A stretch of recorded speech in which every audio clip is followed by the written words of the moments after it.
Osteoxondroz grijada massaj yordam bermaydi.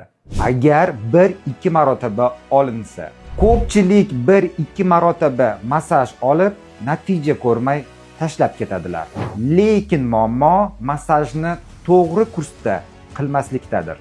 Massaj qon aylanishini yaxshilaydi, mushaklarning taranligini tiklaydi va umurtqa sohasiga tushayotgan bosimni kamaytiradi.